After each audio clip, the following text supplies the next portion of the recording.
ওই দিন তো দেখি দেশ উল্টাই গেছে, জনগণের জাগরণ। আর্মি পুলিশ এরা কিন্তু কোনো পলিটিক্যাল পার্টির হওয়ার কথা নয়।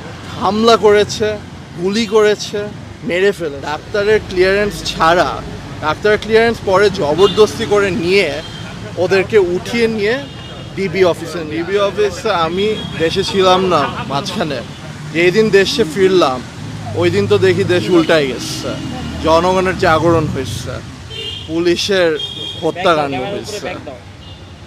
যেই দিন আমি ফিরলাম ওই দিনই 3 সমন্বয়ক নাহিদ, আসিফ, আবু বকর তিনজনকে গণস্বাস্থ্য হাসপাতালে ট্রিটমেন্টের মাঝখানে ডাক্তারের ক্লিয়ারেন্স ছাড়া, ডাক্তারের ক্লিয়ারেন্স পরে জবরদস্তি করে নিয়ে ওদেরকে উঠিয়ে নিয়ে ডিবি অফিসে নিয়ে আসা হয়েছিল।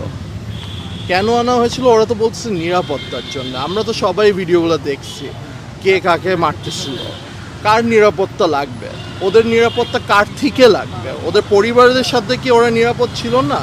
কারণ যা দেখেছি আমরা তাতে তো মনে হয়েছিল পুলিশের থেকেই ওদের নিরাপত্তাটা বেশি লাগবে। ওদেরকে ডিবি অফিসে এনে, শুধু ওরা না, আরও 3 জন সমন্বয়ককে এনে রাখা হয়েছে কতদিন। ওদের পরিবাররা আসে প্রত্যেক দিন যে ছেড়ে দাও, তারপরও ছাড়া হচ্ছিল না। আজকে আমরা শুনতে পারলাম যে ওদেরকে ছেড়ে দেওয়া হয়েছে, এটাতে একটু স্বস্তি বোধ করা হচ্ছে। কিন্তু তাও কিভাবে এই পরিস্থিতিতে স্বস্তি বোধ করবো আমরা? যা হয়েছে গত 3 সপ্তাহে, অনেকজন বলছে 1000 মানুষ মারা গেছে। আমরা কনফার্ম মিডিয়ার রিপোর্টে যে অ্যাটলিস্ট 250 জন তো মারা গিয়েছে। এইটার পর তো আসলে কোনো শান্তি নাই, কোনো স্বস্তি নাই। যদি কারো ভাবমূর্তি নষ্ট হয়ে থাকে, আমরা শুনেছি সরকারি লোকজন বলেছে বাংলাদেশের ভাবমূর্তি নষ্ট হয়েছে। বাংলাদেশের ভাবমূর্তি নষ্ট হয় নাই, বাংলাদেশের জনগণের ভাবমূর্তি নষ্ট হয় নাই, ওদের জাগরণ হয়েছে, ভয় কেটে গিয়েছে। যার ভাবমূর্তি নষ্ট হয়েছে হলো আমাদের পুলিশ বাহিনী, আইন শৃঙ্খলা বাহিনীর।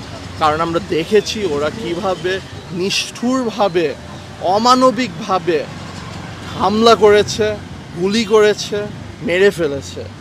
এখনও এই গত 10 দিনে বোধহয়, আজকে একটা রিপোর্ট দেখলাম, প্রায় 11,000 মানুষকে তুলে নেওয়া হয়েছে। বেশিরভাগ হলো সাধারণ শিক্ষার্থী, ওদের কোনো পলিটিক্যাল অ্যাফিলিয়েশন বলে কিছু নাই, এটা অলরেডি প্রুভেন। তাও কেন ওদেরকে নিয়ে যাওয়া হয়েছে? তাও কেন ওদেরকে কারাগারে, থানায় রাখা হচ্ছে, ডিবি অফিসে রাখা হচ্ছে? আমরা এসেছি এখানে যে শুধু 6 সমন্বয়ককে ছাড়লে হবে না, সব সাধারণ শিক্ষার্থীদেরকে ছেড়ে দেওয়া দরকার এবং একটা নিরপেক্ষ তদন্ত দরকার।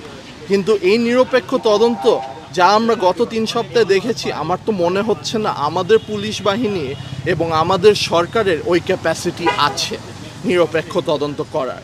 কিন্তু তাও আমরা চাই একটা নিরপেক্ষ তদন্ত হোক। যারা রাষ্ট্রীয় সম্পদে ড্যামেজ করেছে, যারা খুন করেছে, যারা যে কোনো অপরাধ করেছে, ওদেরকে পানিশ করা হোক। কিন্তু তদন্ত ছাড়া 11,000 মানুষকে এইভাবে কারাগারে নিয়ে যাওয়া, এটাও তো একটা অপরাধ। এই যে ছাত্রদের আন্দোলন হয়েছে এবং এক পর্যায়ে কিন্তু সেনাবাহিনী মাঠে নামাতে বাধ্য হয়েছে, আসলে কি সরকারকে আতঙ্কিত বা ভয় পেয়েছে মনে করছেন? শুনুন, একটা সরকারের সবসময় একটু ভয়ে থাকা দরকার, আচ্ছা?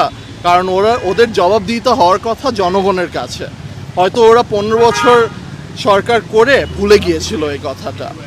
সব সরকারেরই একটু ভয়ে থাকা দরকার নিজের জনগণের থেকে, যে আমার কাজ হলো আমি জনগণকে সার্ভ করি, আমার জবাবদিহিতা হলো জনগণের কাছে।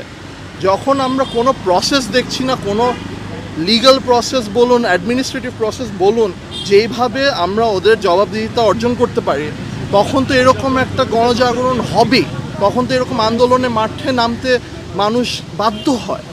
সো এটা আমি জানি না ওরা কতটুকু ভয় পেয়েছে, আমি জানি না ওরা ভয় পেতে পারে নাকি, কিন্তু ওদের একটু পাওয়া তো দরকার যে জনগণের কাছে ওদের জবাবদিহিতা।